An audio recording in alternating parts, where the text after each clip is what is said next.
सोनबर्डीला मी 6वीत असताना कीर्तनाला गेलो होतो. 6वीला असताना मी कीर्तनाला गेलो. त्या गावातले अर्धे लोक गावाच्या बाहेर आहेत. महाराजची कथा होती. म्हणा नका महाराजची सवय, ज्या गावात कथा असते त्या गावात महाराज काकडा सकाळी 3 वाजता गावातले लोक उठवतात. आणि ज्या गावात महाराजांची कथा होते त्या गावामध्ये पहिल्या वर्षी आम्ही गेलो तर कथेत येणारा वर्ग हा 10% होता. दुसऱ्या वर्षी महाराष्ट्र लोकांना हरभरे नव्हते पेरले कथेसाठी.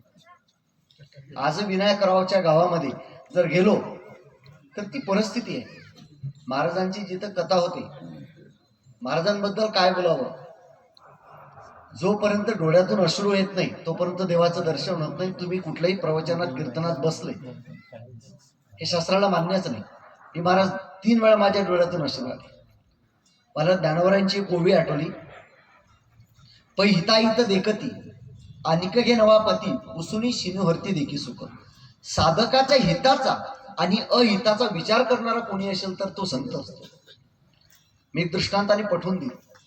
एक संत नावेने प्रवास करीत होते. प्रवास करीत असताना त्याच्या प्रवासामध्ये त्या नावेमध्ये एक टोळी बसली आणि महाराज बोलले त्या पद्धतीने संतांचा अवमान करणारेच लोक बरेच भेटतात प्रवासामध्ये.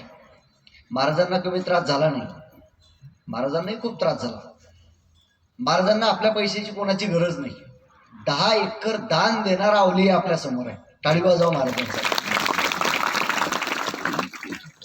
आजपर्यंत खूप तुम्ही महात्मे पाहिली असतील. सर्व आश्रमावाले आपण सर्व पाहिले.